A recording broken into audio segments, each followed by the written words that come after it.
saudara-saudari, Bapak Ibu semuanya, kita bersyukur malam hari ini kita bisa kembali berkumpul di dalam Bible Study Truth and Life, di dalam seri Hayat yang Menang. Puji Tuhan, meskipun ini memasuki penghujung tahun dan memasuki masa-masa liburan ya, tetapi bersyukur malam ini masih ada beberapa saudara-saudari yang bisa mengikuti ya seri Hayat yang Menang, Bible Study Truth and Life. Dan malam hari ini seharusnya adalah seri terakhir ya dari pembahasan mengenai buku Hayat yang Menang. Jadi sangat baik jika malam hari ini kita masih bisa menyediakan waktu untuk bersama-sama mendengarkan, bersama-sama belajar dari buku Hayat yang Menang ini. Amin. Sebelum kita mulai Bible Study kita malam ini, mari kita bersatu di dalam doa terlebih dahulu. Izinkan saya memimpin berdoa. Amin. Mari kita bersatu di dalam doa.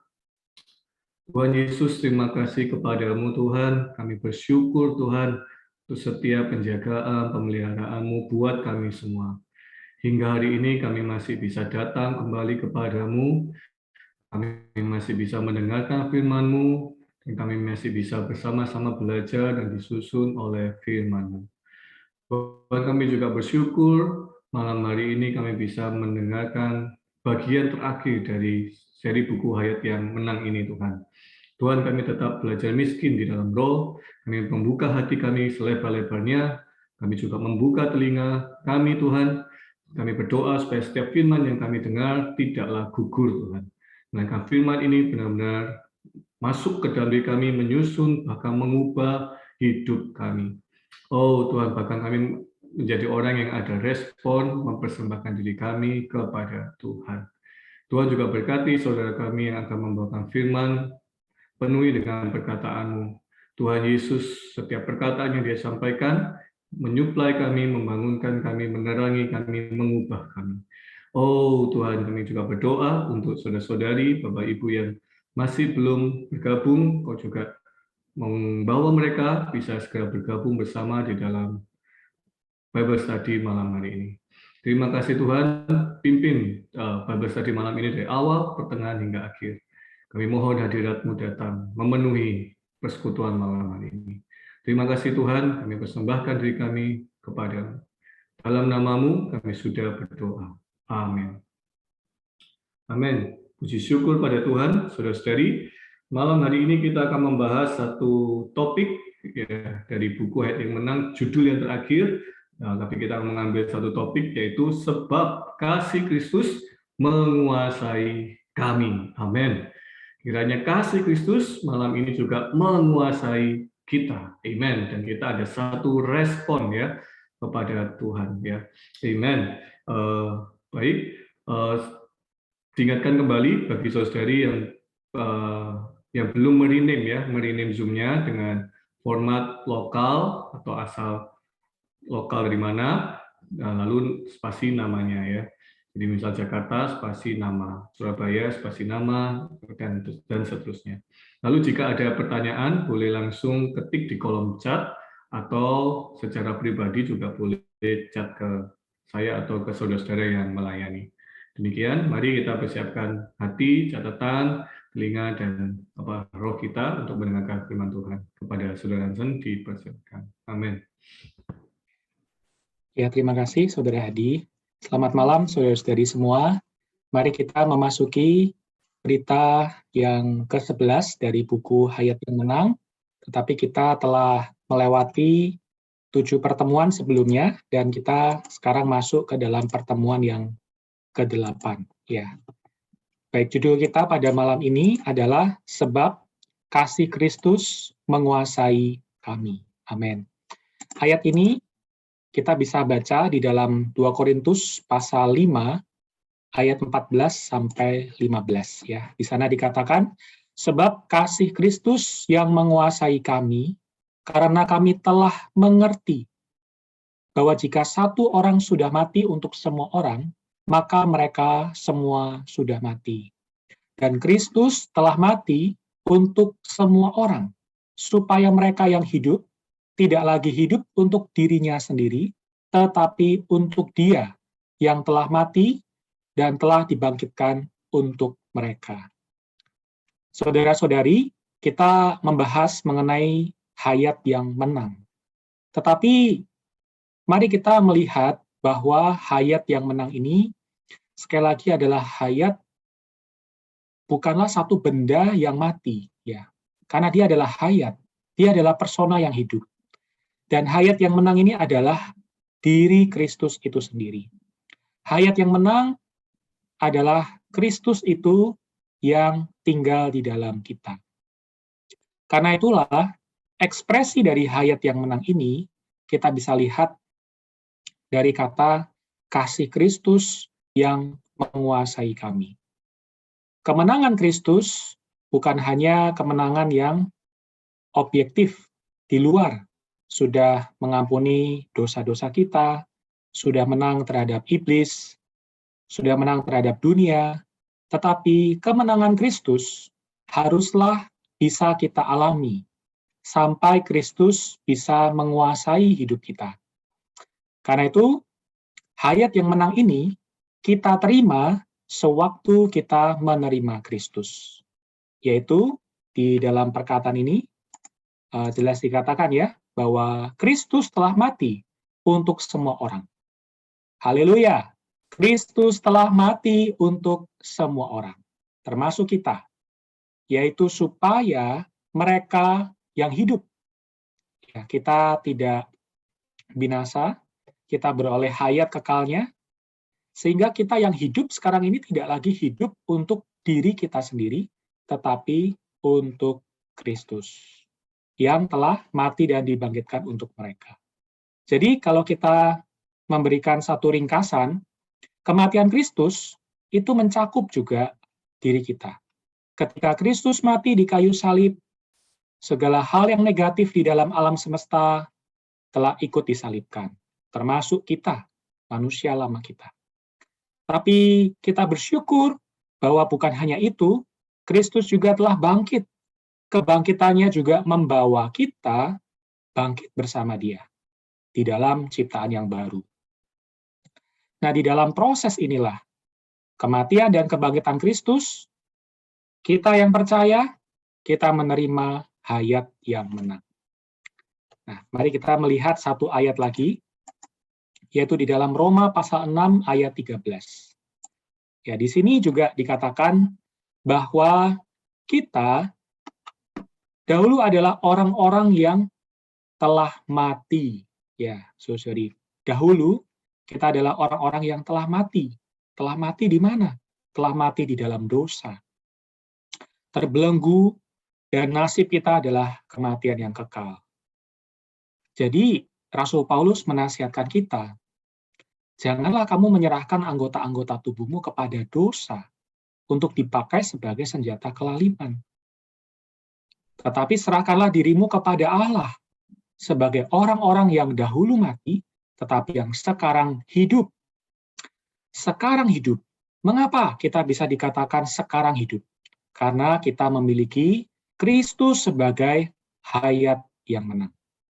Jadi sampai di sini semoga saudari bisa mendapatkan poinnya, ya, bahwa hayat yang menang itu kita peroleh melalui Kristus yang telah mati dan bangkit, dan telah menjadi roh masuk ke dalam kita.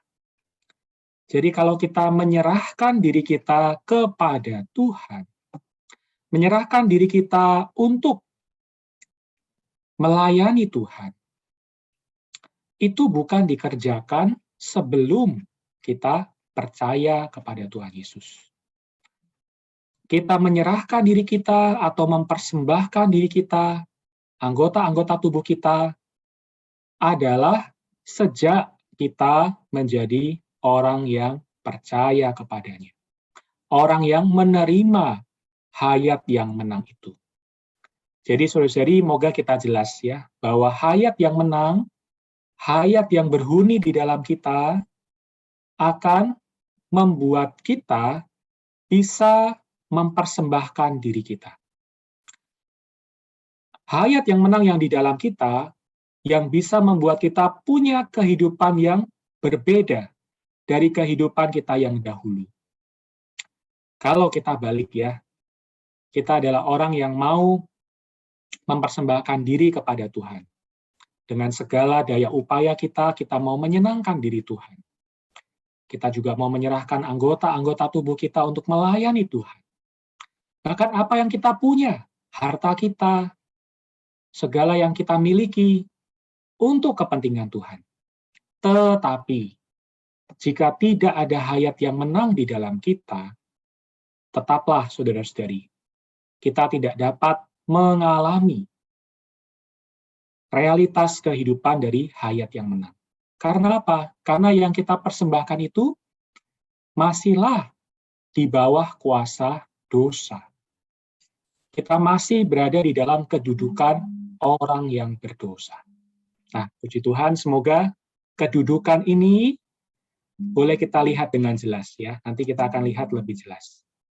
Hayat yang menang berarti bukanlah perkara mengubah atau memperbaiki kelakuan kita secara luaran.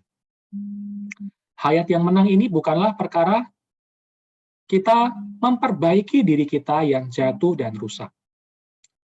Tetapi hayat yang menang ini mengacu kepada hayat yang menggantikan kita. Karena itulah dalam Galatia 2 ayat 20 dikatakan, bukan lagi aku, melainkan Kristus. Amen. Jadi hayat yang menang yang ada di dalam kita akan mengubah kita. Akan membawa kita hidup bukan lagi menurut cara yang lama. Tetapi hayat yang menang ini, yaitu Kristus di dalam kita, akan membuat kita hidup dengan model hidup yang baru, yaitu hidup di dalam ciptaan yang baru. Nah, mari kita akan melihat lebih detail kembali bagaimana hayat yang menang ini berkaitan dengan diri kita sampai akhirnya kita bisa menempuh kehidupan yang berkemenangan. Ya, jadi kita perlu membedakan ya, saudari. Hayat yang menang memang sudah kita terima. Tetapi bagaimanakah hayat yang menang ini bisa bekerja di dalam kita dengan leluasa?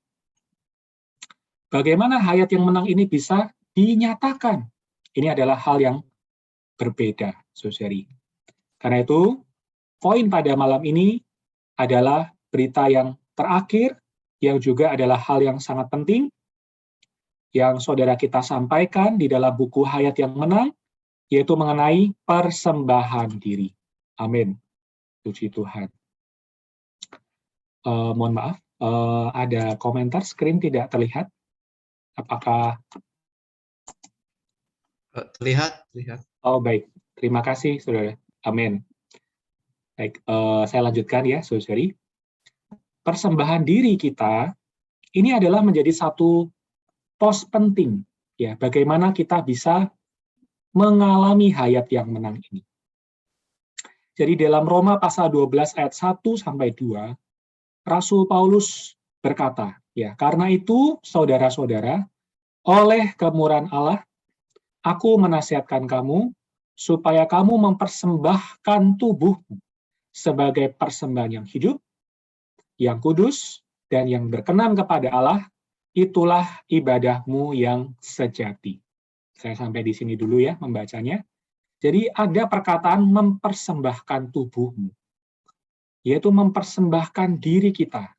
Ya, karena di dalam tubuh kita itu juga ada jiwa kita, ada roh kita. Jadi di dalam tubuh kita ini tercakup ya seluruh diri kita. Dan mempersembahkan tubuh kita ini bukanlah hal yang dipaksakan.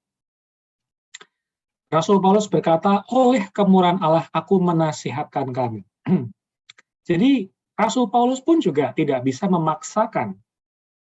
Ayo orang-orang gereja di Roma, para jemaat di Roma, kalian harus mempersembahkan diri. Tidak bisa, saudari. Ini menyatakan bahwa persembahan diri itu sangat tergantung pada bagaimana kita pribadi demi pribadi kepada Allah kita. Ya, saudari, ini adalah hal yang penting dan kita harus pribadi demi pribadi memiliki persekutuan dengan Tuhan. Dan kita pribadi demi pribadi juga harus sampai pada tahap mengenal Allah kita adalah Allah yang memiliki kemurahan hati. Jadi di dalam kemurahan hati Allah, Allah itu tidak pernah memaksa kita untuk mempersembahkan diri kita. Allah di dalam kemurahan hatinya, ya, Dia mau supaya kita dengan sukarela mempersembahkan diri kita sebagai persembahan yang hidup.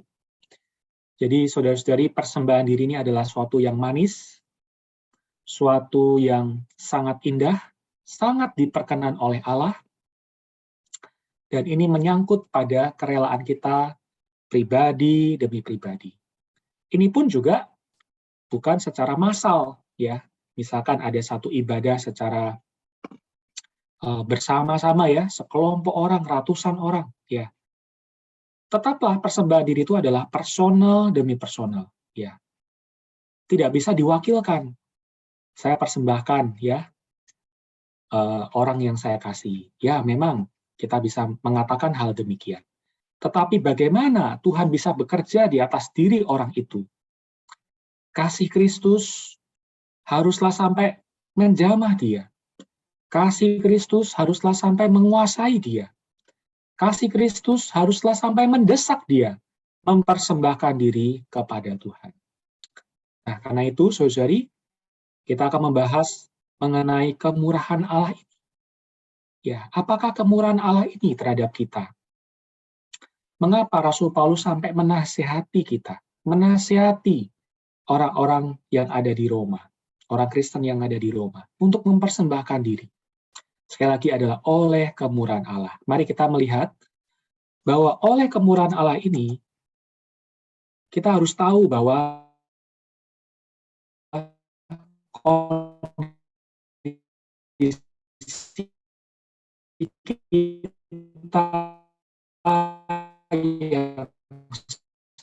kita tidak ada satu kesempatan, ya, untuk membebaskan diri kita sendiri. Hanya Allah lah, hanya penebus kita, yang oleh karena kasih-Nya mati menggantikan kita, mati untuk menebus kita, menyatakan kasih-Nya yang demikian besar, sehingga kita beroleh keselamatan. Hal ini perlu menjadi satu titik yang kita lihat, dari mana kita berada, saudari. Kita dahulunya bukanlah orang merdeka, lalu tiba-tiba mengasihi Tuhan, kita tiba-tiba mempersembahkan diri pada Tuhan. Bukan, saudari. Kita dahulu adalah orang yang dibelenggu, di bawah kuasa jahat dan tidak bisa melepaskan diri kita sendiri. Perlu Allah, perlu Sang Penebus, yang oleh kemurahan hatinya membebaskan diri kita. Nah, tetapi Allah ketika membebaskan kita, Dia tidak bisa sembarangan. Dia tidak bisa berkata, "Hai iblis, ini adalah manusia milikku. Aku mau engkau melepaskan mereka." Memang Dia adalah Allah. Allah yang penuh dengan kuasa.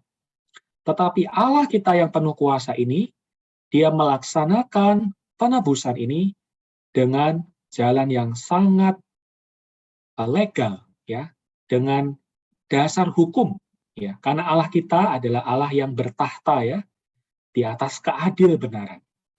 Ya, Dia bukanlah Allah yang sembarangan membebaskan kita. Ada harga yang harus dibayar untuk kita supaya bisa kembali kepadanya.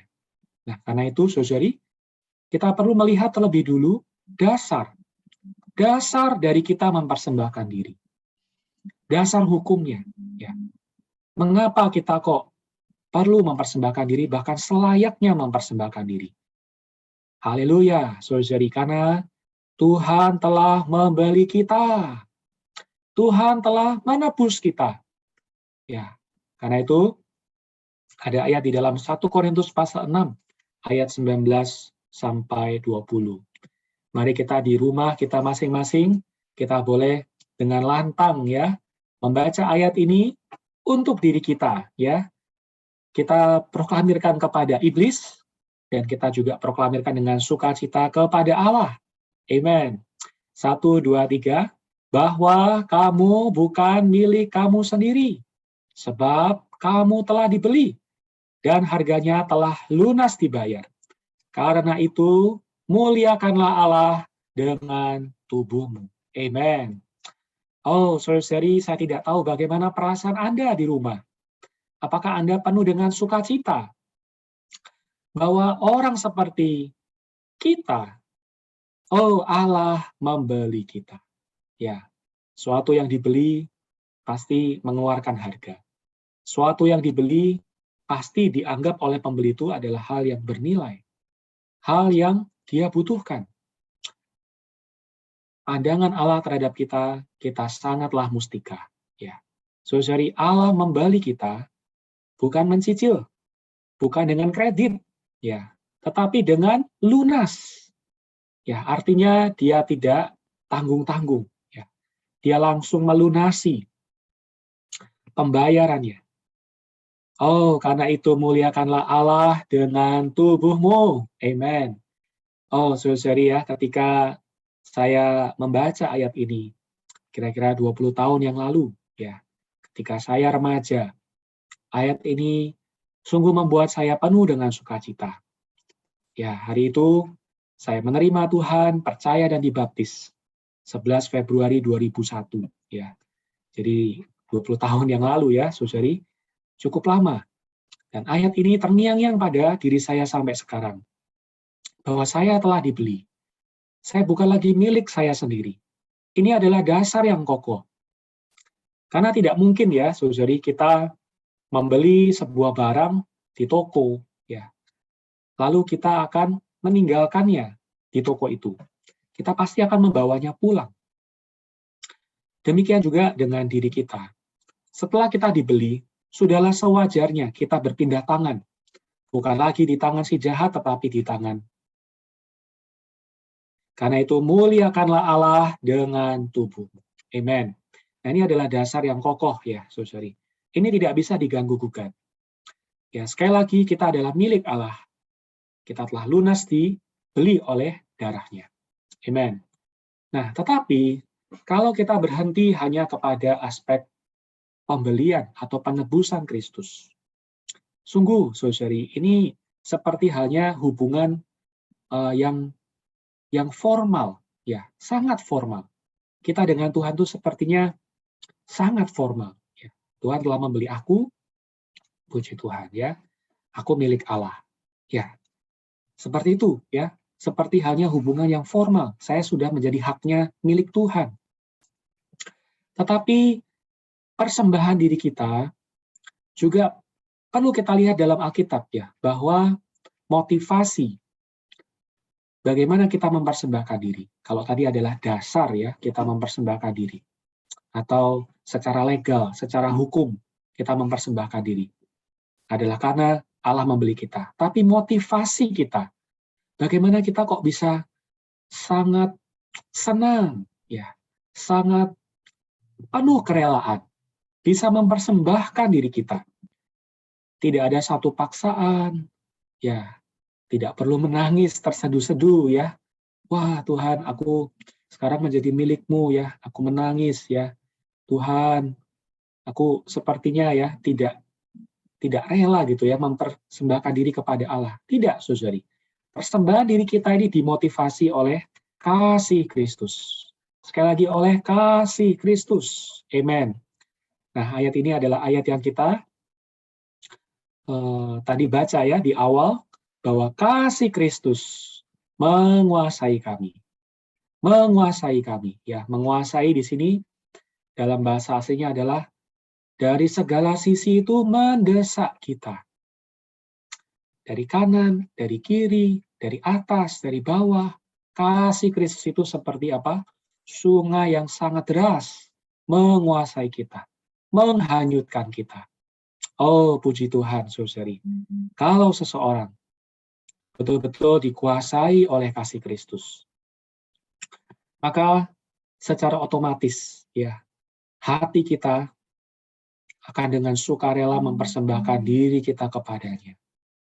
Oh, kita akan penuh dengan sukacita. Tuhan, aku memang adalah milik-Mu. Sekali lagi, bukan hanya Engkau telah membeli aku, tetapi karena Engkau, Kristus yang mengasihiku ini, kasih-Mu itu sampai mendesak aku. Ya. Jadi saudara-saudari ya, hari ini banyak orang merayakan Hari Ibu, ya, Hari Ibu.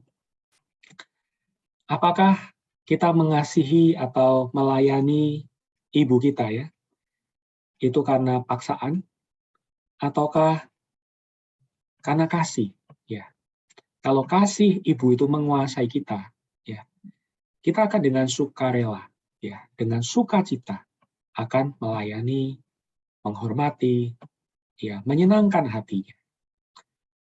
Demikian pula dengan kasih Kristus. Kalau kasih Kristus itu menguasai kita akan mengerti, oh Tuhan, aku memang tidak lagi hidup untuk diriku sendiri, tetapi hidup untuk Engkau yang telah mati dan telah bangkit untuk aku. Jadi ini adalah hal yang manis, saudari, mempersembahkan diri dimotivasi oleh kasih Kristus. Amen. Semoga setiap kali kita datang, tiap pagi kita datang, kita boleh merenungkan kembali kasih Kristus yang menguasai kita. Setiap kita datang juga ke dalam persekutuan yang ada tubuh dan darah Tuhan, ya. Kita mengenang Tuhan di dalam perjamuan kudus, ya. Banyak orang mengatakan ini perjamuan kudus, ya. Ada roti dan anggur. Di sana kita juga bukan melaksanakan satu ritual agama, tapi betul-betul kita dikuasai oleh kasih Kristus, sehingga kita kembali mempersembahkan diri. Inilah yang menyenangkan hati Tuhan, saudara ya. Nah, karena itu, kita akan melihat lebih lanjut. Setelah ada dasar, ada motivasi kasih Kristus yang menguasai kita, lalu apakah yang perlu kita persembahkan kepada Allah? Nah, yang ketiga adalah hal yang kita persembahkan kepada Allah. Ya, sangat sederhana, ya, tercakup di dalam 4 hal, saudari, yaitu mengacu kepada orang. Apa yang kita persembahkan? Ya, pertama-tama adalah orang-orang yang kita kasihi. Orang-orang yang kita cintai, saudari, ini juga perlu kita persembahkan. Mungkin itu adalah orang tua kita, ya, pasangan kita, atau anak kita. Kita perlu mempersembahkan diri mereka. Ya, mereka bukanlah milik kita, tapi mereka adalah milik Allah. Bahkan kita berdoa agar mereka yang belum beroleh selamat bisa mengalami keselamatan. Mereka yang sudah beroleh selamat juga mengasihi Tuhan, menempuh jalan Tuhan. Lalu terhadap perkara-perkara, ya, ini menyangkut mungkin adalah hobi kita, pekerjaan kita, pendidikan kita, urusan yang kita tangani. Perkara-perkara ini jangan sampai merintangi kita untuk mengikuti Tuhan. Karena itu kita perlu mempersembahkannya juga kepada Tuhan. Juga mengacu pada benda yang kita miliki, yang kita kasihi. Mungkin itu adalah kendaraan kita, rumah kita, uang kita, semua yang kita miliki juga perlu dipersembahkan kepada Allah. Dan yang terakhir juga adalah menyangkut diri kita sendiri. Jadi 4 hal ini adalah 4 hal yang ada di dalam penghidupan kita. Mengapa hal ini perlu dipersembahkan, saudari? Sekali lagi, karena kita telah ditebus, kasih Kristus juga telah menguasai kita.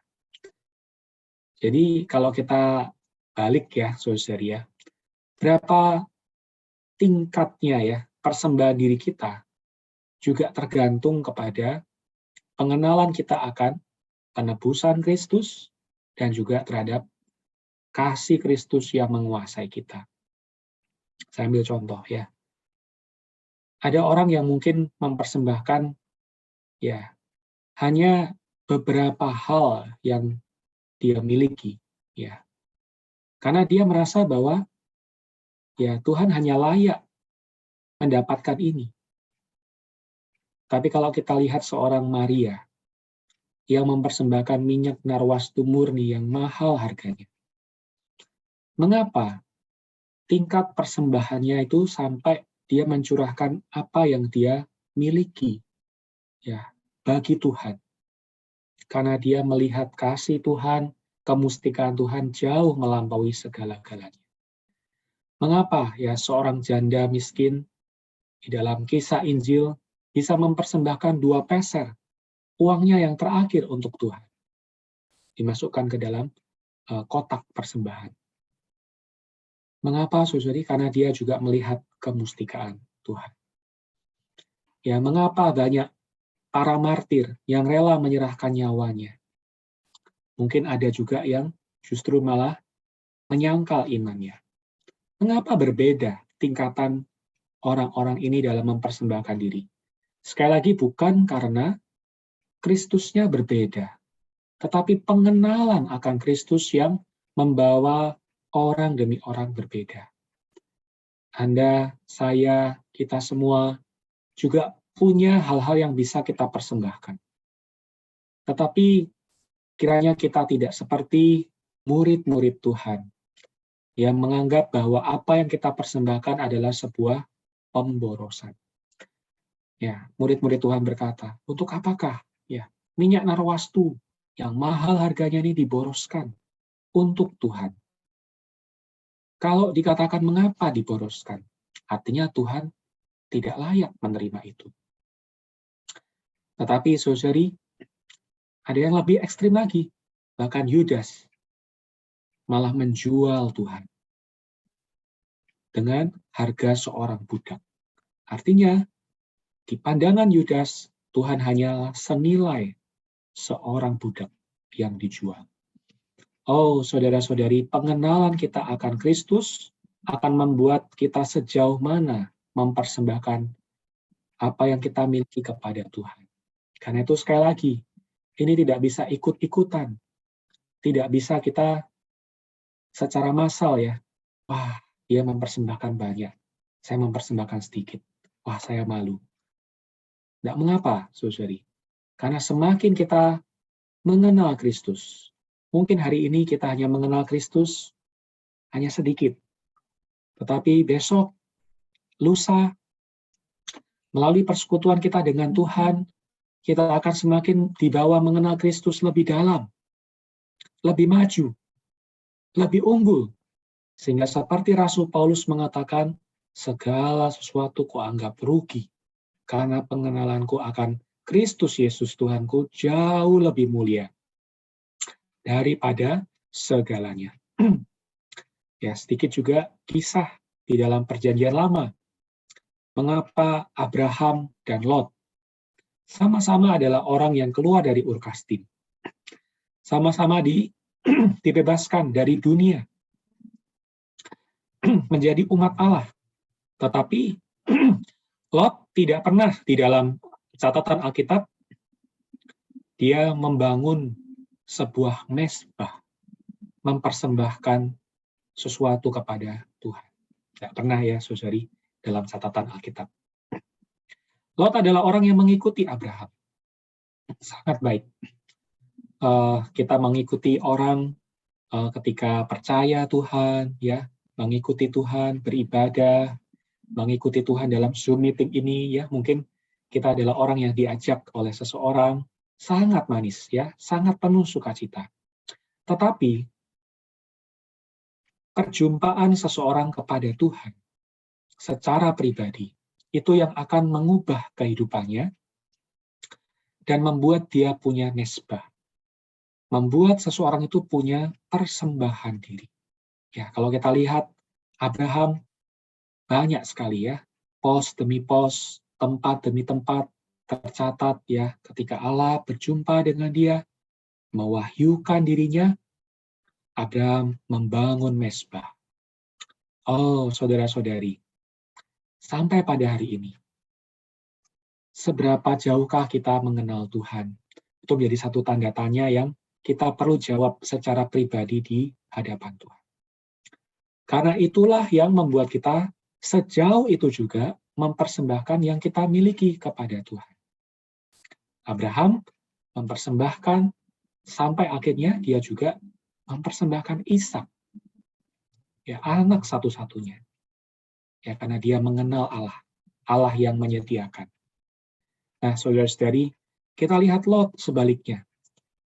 Tidak ada catatan mempersembahkan sesuatu kepada Tuhan. Ya, maka dia menjadi seorang umat Allah yang tercatat ya adalah orang benar, tetapi gagal. Ya, dia keluar dari Sodom dan Gomora sampai harus ditarik-tarik oleh malaikat.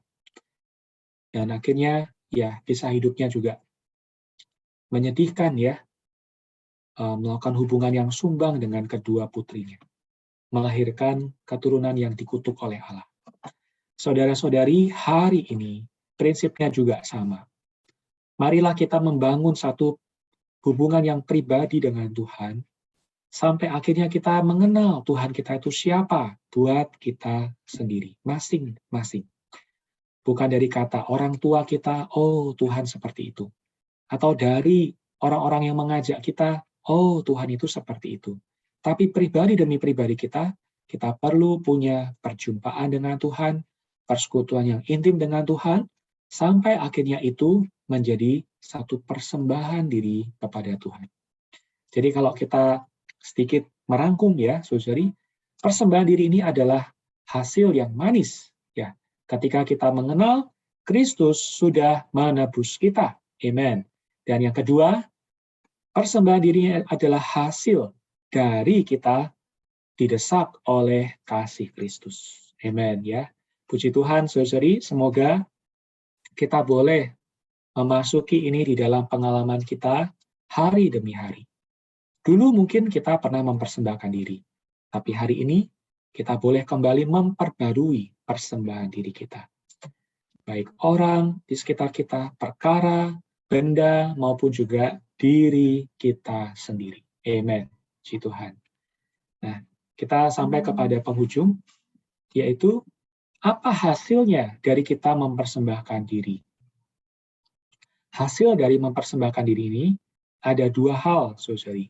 Yang pertama adalah untuk kepentingan kita, untuk manfaat kita, dan yang kedua adalah untuk kepentingan Allah.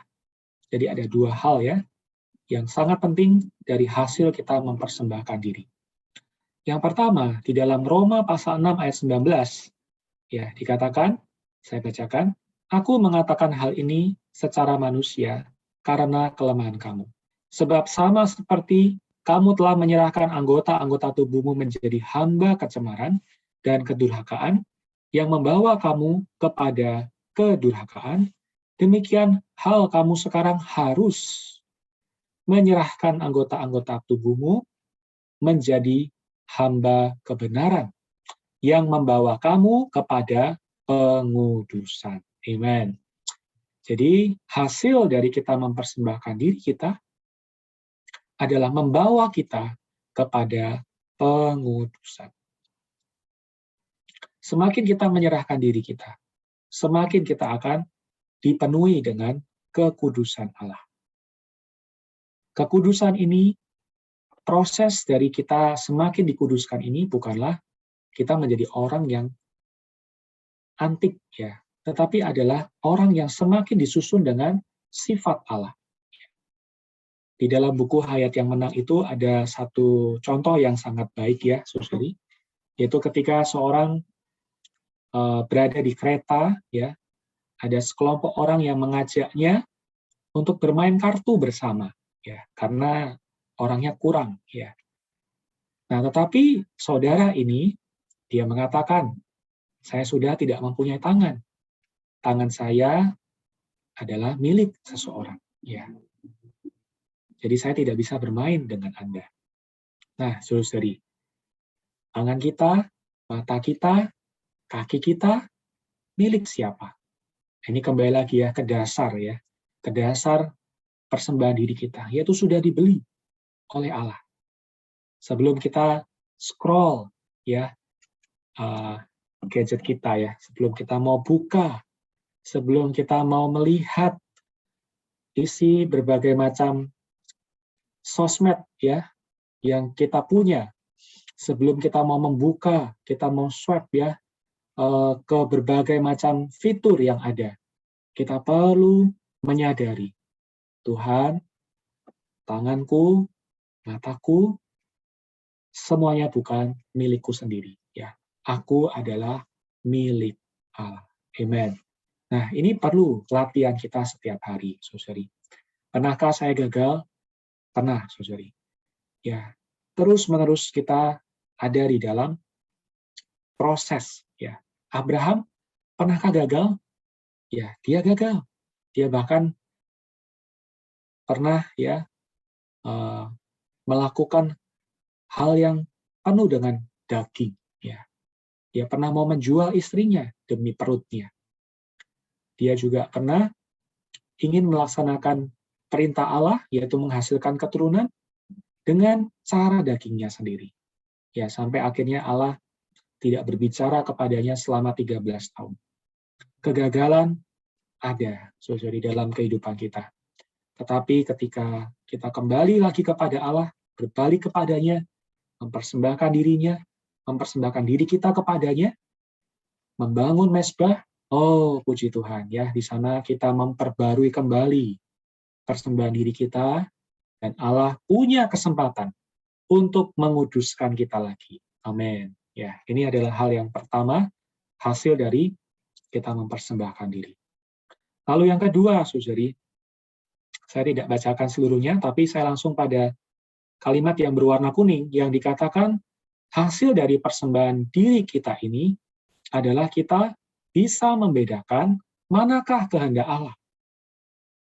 Wah, saudari ya, hari ini seringkali orang bingung, orang Kristen bingung.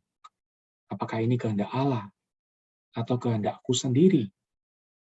Apakah ini adalah keinginanku atau keinginan Allah? Oh, kehendak Allah itu apa yang baik. Kehendak Allah adalah apa yang berkenan kepada Allah dan yang sempurna. Ya, saudari, semoga kita makin mempersembahkan diri kita, ya, kita akan makin mengenal kehendak Allah, hidup bagi tujuan Allah. Kita akan tahu bukan hanya kita di satu sisi kita dikuduskan, tapi di sisi yang lain kita juga akan makin hari makin bisa memuaskan kehendak Allah, hidup bagi kepentingan Allah. Tuhan memberkati kita. Saya akan tutup dalam doa, dan nanti kita bisa lanjut ke dalam sesi tanya-jawab.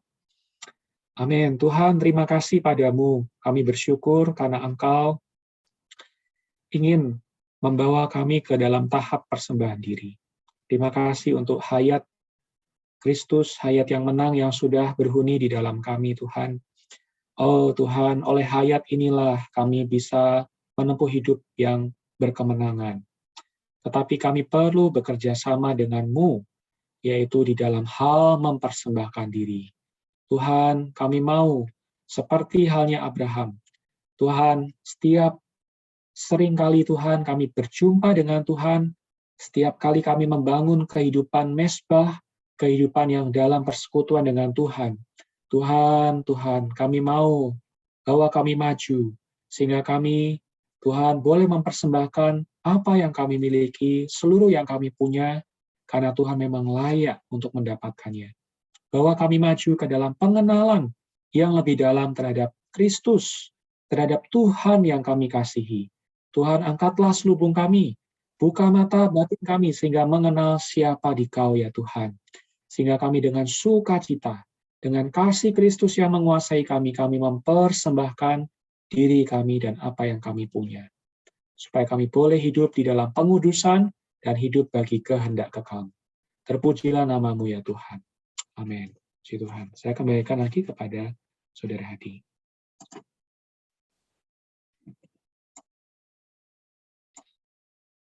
Amin. Puji syukur pada Tuhan, saudari, untuk firman Tuhan, bahwa kiranya kasih Kristus sungguh menguasai kita, sehingga kita nampak bahwa kita sungguh perlu mempersembahkan diri. Amen. Oke, ada satu pertanyaan yang masuk.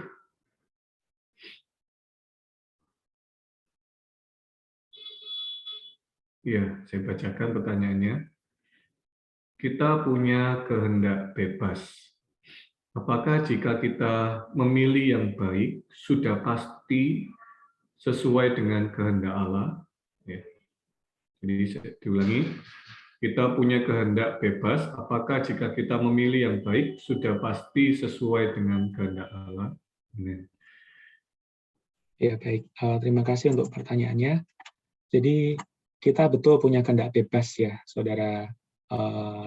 Tadi saudara yang bertanya ya, bahwa kita punya satu hak untuk memilih ya. Tetapi kehendak bebas ini kita perlu persembahkan juga kepada Allah ya. Karena apa? Karena yang kita pilih yang baik itu belum tentu adalah kehendak Allah. Nah, jadi pilihan yang baik itu sangat banyak, saudara ya. Ada orang yang memilih hal yang baik tetapi menurut pandangannya sendiri. Karena baik itu sangat relatif ya. Apa yang baik bagi saya belum tentu baik bagi orang lain. Apa yang baik bagi orang lain belum tentu juga baik bagi saya. Nah, karena itu dikatakan kalau sudah pasti tentu tidak ya. Kita perlu membawa kehendak kita ini juga disatukan dengan kehendak Allah. Jadi kita perlu membangun persekutuan yang intim dengan Allah, berdoa, juga mengenal firman-Nya. Nah, inilah fungsi dari mempersembahkan diri. Semakin mempersembahkan diri, di satu aspek kita dikuduskan, di aspek yang lain kita akan makin mengenal kehendak Allah. Amin. Tuhan, saudara. Amin. Apakah ada tambahan dari saudara-saudara yang lain? Mungkin nanti saudara yang lain boleh menambahkan, saya lanjutkan dulu ke pertanyaan selanjutnya ya. Amin. Mengapa, pertanyaan selanjutnya adalah mengapa bagian terakhir dari berita hayat yang menang ini adalah persembahan diri. Ya. Mungkin banyak orang merasa bahwa persembahan diri bukankah harusnya di awal, ya. Tetapi mengapa dalam buku hayat yang menang ini bagian terakhir ini adalah persembahan diri. Lalu apakah kaitannya persembahan diri ini dengan hayat yang menang? Amin. Silakan. Baik, terima kasih untuk pertanyaannya. Jadi mengapa persembahan diri ini ada di bagian terakhir ya? Sebenarnya ini bukanlah bagian yang terakhir dari kehidupan kita, tapi memang ini adalah bab terakhir yang ada di buku hayat yang menang. Ya. Nah, kita perlu memiliki hayat yang menang terlebih dulu, baru kita bisa mempersembahkan diri. Nah, kita perlu jelas terlebih dulu ya, saudari, hayat yang menang ini apa? Hayat yang menang ini adalah hayat Kristus yang kita miliki sewaktu kita percaya kepadanya. Ya, ketika kita beroleh keselamatan. Nah, ini dulu yang kita perlu pahami. Ya. Jadi orang yang belum mengalami keselamatan, sama dengan dia merasa bahwa dia bisa hidup menurut hayatnya sendiri. Ya, saya ulangi ya. Kalau kita belum menerima keselamatan, kita belum menerima hayat yang menang, hayat yang unggul ini, artinya kita masih hidup menurut hayat yang lama, hayat alamiah kita. Nah, kalau kita hidup menurut hayat yang lama, sekuat-kuatnya kita mempersembahkan diri, saudari, tetaplah kita akan gagal. Mengapa? Karena sumbernya, asal dari kita hidup, ya, sumber dari kita hidup adalah hayat alamiah kita yang lama. Nah, jadi kita perlu jelas, hayat yang menang perlu kita miliki. Dan respon setelah kita punya hayat yang menang ini, kita mempersembahkan diri kita. Tuhan, aku mau hidupku hari ini adalah hidup menurut Engkau, menurut hayat yang menang. Amin. Dan kaitannya apa? Persembahan diri ini dengan hayat yang menang, yaitu lagi, saudari. Ketika kita mempersembahkan diri kita, maka hayat yang menang ini punya kesempatan untuk bisa membawa kita menang dari hari ke hari. Ya, dikuduskan dari hari ke hari. ya dari setiap pengalaman, situasi, ya kita lihat Abraham ya, makin mempersembahkan, makin maju mengenal Allah, makin ya dia bisa mengalami kemenangan demi kemenangan. Ya, tapi tidak menutup kemungkinan ada kegagalan. Tapi nggak mengapa, saudari, kita mempersembahkan diri lagi. Kita kembali kepada Tuhan lagi. Nah, puji Tuhan ya, semoga ini bisa menjawab. Amin. Amin, puji Tuhan. Saya pikir sudah sangat jelas ya. Amin. Ada pertanyaan lagi yang masuk, yakni apakah ciri-ciri suatu perbuatan kita itu berasal dari kehendak Allah. Jadi kita berbuat sesuatu, ciri-cirinya apa kalau perbuatan kita ini berasal dari kehendak Allah. Amin. Amin. Ya. Jadi pertama-tama kita perlu tahu bahwa kehendak Allah itu sumbernya dari mana. Jadi kehendak Allah itu bukanlah penemuan ya manusia menurut pemikirannya. Oh, ini ya kehendak Allah. Bukan ya, saudari. Sangat sederhananya kehendak Allah kita bisa menemukan di dalam Alkitab. Ya. Jadi bagaimana kita tahu itu adalah kehendak Allah? Pasti hal yang kita ketahui itu tidak bertentangan dengan Alkitab, dengan firman Tuhan. Nah, lalu yang kedua, kita juga punya roh Tuhan di dalam kita. Ya. Jadi roh Tuhan di dalam kita inilah yang membuat kita bisa memiliki damai sejahtera dan sukacita ketika kita melaksanakan hal itu. Ya. Ketika kita bersekutu dengan Tuhan, wah, kok saya nggak ada rasa damai, ya, nggak ada sukacita ketika melaksanakan hal ini. Nah, ini kita perlu bawa di dalam persekutuan dengan Tuhan lebih lanjut. Jadi dua komponen ini ya, saudari ya, ada firman di luar yang kita baca, lalu ada roh Tuhan di dalam kita yang memberikan persekutuan, memberikan urapan kepada kita, ya, sehingga kita tahu tentang kehendak. Nah, lalu yang ketiga, kita bisa tahu kehendak Allah itu karena kita juga belajar untuk bersekutu dengan anggota tubuh Kristus yang lain. Nah, puji Tuhan ya, seorang Rasul Paulus, ya, dia diyakinkan akan kehendak Allah dalam memanggil dia. Dari mana, saudari? Dari seorang anggota tubuh Kristus bernama Ananias, ya, yang cuma disebutkan sekali, ya, tapi Ananias dipakai oleh Tuhan untuk menegaskan, ya. Paulus, saudaraku, ya, Allah telah memilih engkau. Wah, ini sungguh ya sangat manis. Jadi kesimpulannya kita juga perlu belajar untuk punya persekutuan dengan anggota tubuh yang lain. Jadi tiga hal ini minimal bisa membuat kita mengenal ya sesuatu itu apakah kehendak Allah atau bukan. Amin.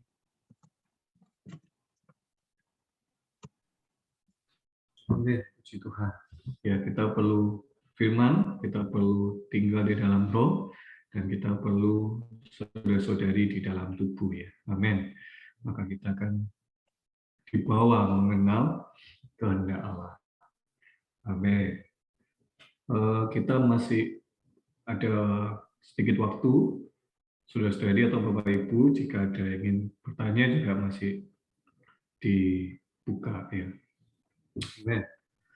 Mungkin saya bertanya, bagaimanakah dengan persembahan diri yang berulang-ulang ya, berulang-ulang. Jadi, tapi gagal terus. Itu bagaimana ya? Jadi hari ini persembahan diri, lalu gagal lagi, besok persembahan diri lagi, gagal lagi. Itu bagaimana? Amin. Amin. Ya, ya betul ya, saudara. Ini menarik sekali ya. Saya juga pernah punya pengalaman yang sama. Dari buku Hayat yang Menang ini, kita melihat bahwa persembahan diri kita itu, sekali lagi ya, perlu bersumber dari hayat yang menang. Ya. Itu saya rasa sangat poin yang penting ya. Persembahan diri kita itu mengenal bahwa kita tuh punya modal yaitu hayat yang menang. Saya khawatir kita jatuh ke dalam konsep persembahan diri itu adalah kita introspeksi diri. Oh Tuhan, aku gagal lagi ya. Tuhan, aku bertobat, aku akan coba lagi. Nah, saudari, aku akan coba lagi. Aku akan, ya mungkin mulutnya nggak mengatakan mempersembahkan diri ya. Tapi sekali lagi sumbernya adalah aku akan mencoba lagi yang terbaik. Tapi sumbernya adalah dengan hayat kita yang lama, ya, hayat alamiah kita. Nah, karena itulah hayat yang menang ini kita perlu jelas ya di pertemuan yang lalu itu bukanlah hayat kita yang lama lalu diperbaiki ya. Tapi hayat yang menang ini adalah hayat Kristus itu sendiri ya.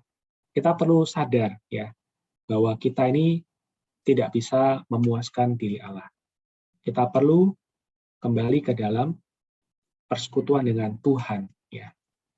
Kita perlu mengenal aku ini yang lama ini sudah mati ya. Karena itu poin tentang kematian Kristus yang sudah juga mencakup kita ya, itu sangat penting ya.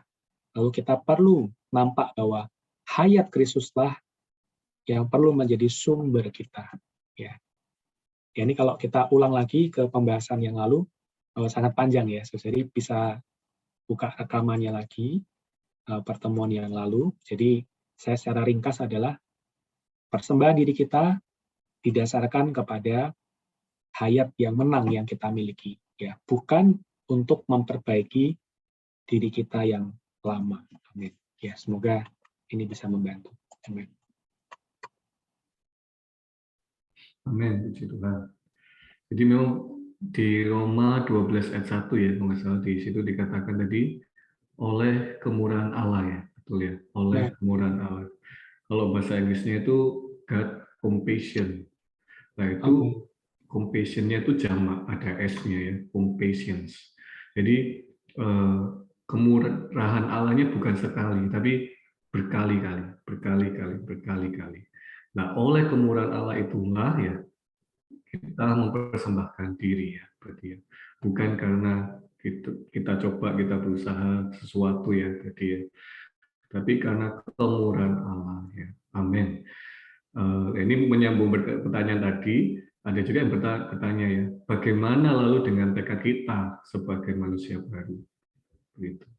Yang terus berulang-ulang, bagaimana dengan tekad kita sebagai manusia baru ini?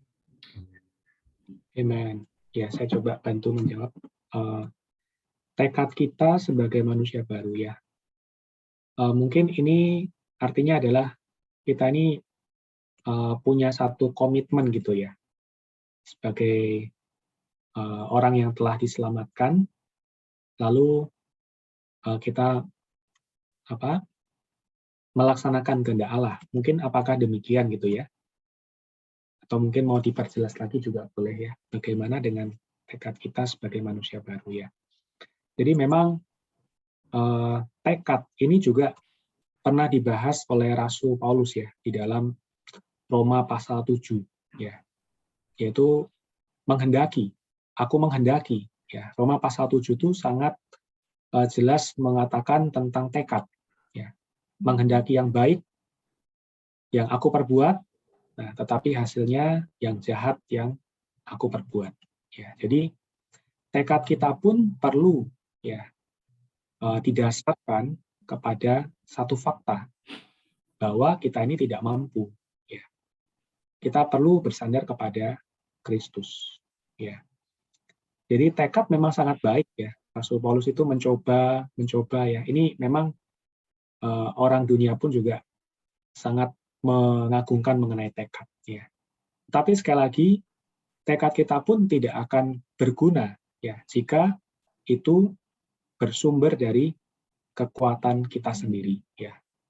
Karena itulah kita perlu bersandar ya kepada Kristus sebagai roh itu, roh yang memberikan hayat kemenangan, juga memperbarui ya, bukan hanya tekad pikiran kita ya, bukan hanya memperbarui pikiran kita, memperbarui juga emosi kita dan juga memperbarui tekad kita ya.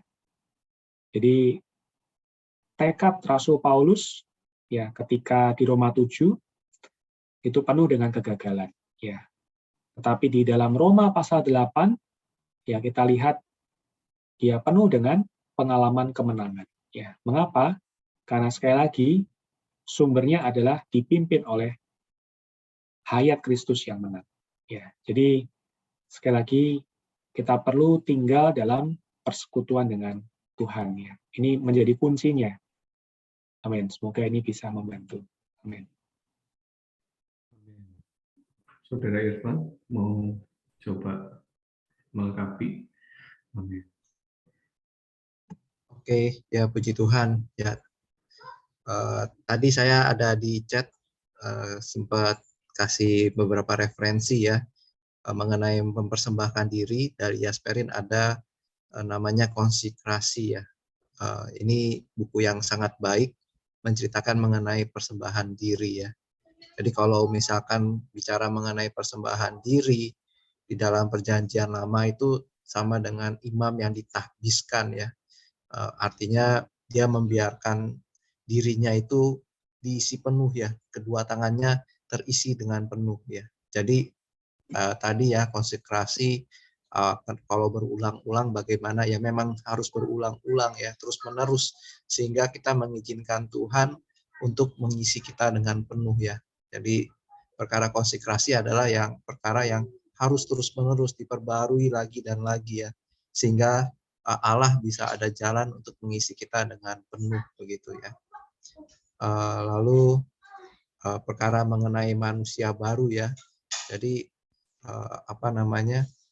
saudara kita membicarakan demikian ya. Jadi manusia baru adalah kita memiliki roh Allah dengan roh kita ini menjadi satu ya. Roh Allah ini menjadi rohnya kita ini menjadi satu persona ya. Jadi kalau misalkan manusia lama kita, personanya kita itu adalah jiwanya kita ya.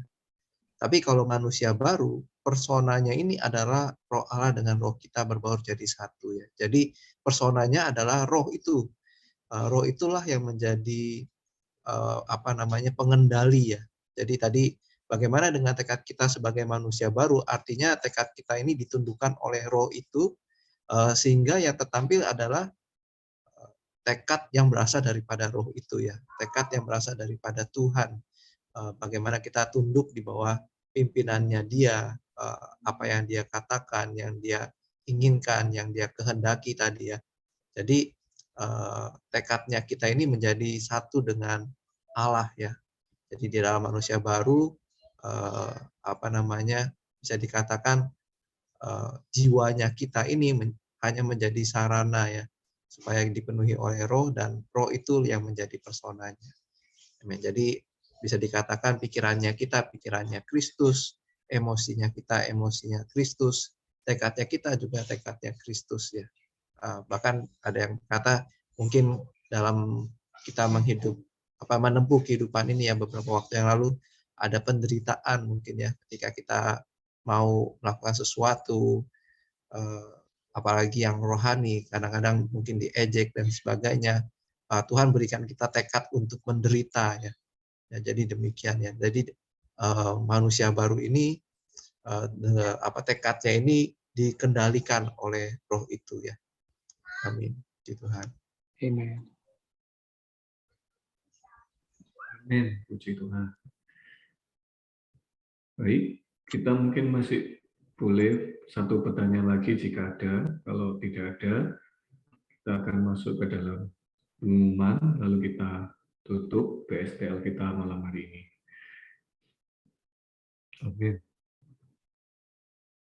Oke, baik. Sepertinya sudah tidak ada lagi pertanyaan. Saudari, kiranya pertemuan kita selama kita memasuki buku Hayat yang Menang ini bukan hanya sekedar kita ketahui di dalam kita ketahui sebagai pengetahuan saja, tetapi buku Hayat yang Menang ini sesungguhnya haruslah menjadi pengalaman kita semua. Ya, pengalaman kita semua. Karena ini termasuk di dalam buku sebenarnya pengalaman ya, buku pengalaman, bukannya buku untuk mengenal, mengerti, mengetahui sesuatu. Jadi sangat baik kita lihat lagi berita demi berita kembali, ya rekaman firman ini kembali, dan kita dari kita melihat semakin kita belajar mempersembahkan diri juga kepada Tuhan. Amin. Pengumuman, kita masuk dalam pengumuman untuk minggu depan di tanggal 29 Desember. Saudari, untuk BSTL kita libur terlebih dahulu ya. Jadi kita skip satu hari, yaitu tanggal 29. Kita akan bertemu kembali di tanggal 5 ya, tanggal 5 Januari, betul ya. Ini tanggal 5 Januari. Ya, betul, di tanggal 5 Januari. Ya, di tanggal 5 Januari itu kita akan coba memasuki satu buku yang baru ya. Kalau tidak salah, kemarin kita voting, kita survei ya, bukan voting, survei, saudara-saudari memilih buku Ekonomi Allah Setelah Hayat yang Menang. Jadi, memasuki tahun yang baru, kita akan memasuki buku yang baru, dan kiranya juga banyak teman-teman baru, saudara-saudari yang baru, rekan-rekan baru bisa juga berbagian di dalam BSTL ini ya. Amin. Dan terus mohon dibawa di dalam doa, kiranya banyak orang bisa terberkati melalui BSTL ini ya. Amin. Baik, kita tutup persekutuan kita malam hari ini, perbesar kita malam hari ini di dalam doa, meminta kesediaannya untuk Saudara Hansen menutup dalam doa. Amin. Amin. Mari kita berdoa, saudari. Tuhan Yesus, terima kasih. Kami bersyukur untuk hayat yang menang, yang telah kami terima. Kami adalah orang-orang yang telah menerima penebusan-Mu. Kami juga telah didesak oleh kasih Kristus yang demikian panjang, lebar, tinggi, dan dalam. Kiranya Tuhan bawa kami hari demi hari makin mempersembahkan diri dengan mutlak kepada-Mu ya Tuhan. Tuhan, kami tahu kami juga seringkali gagal, tetapi oleh kemurahan Allah, kami mau kembali lagi mempersembahkan diri kami. Tuhan, biarlah persembahan diri kami ini makin hari Tuhan, membuat kami makin dikuduskan, membuat kami juga makin mengenal kehendak-Mu. Tuhan, kami juga menyerahkan pertemuan kami berikutnya, membahas mengenai ekonomi Allah. Tuhan, kiranya Engkau berbicara lebih banyak lagi kepada kami. Wahyukan kehendak-Mu kepada kami. Terima kasih Tuhan, kami doa di dalam nama-Mu yang menang. Amin.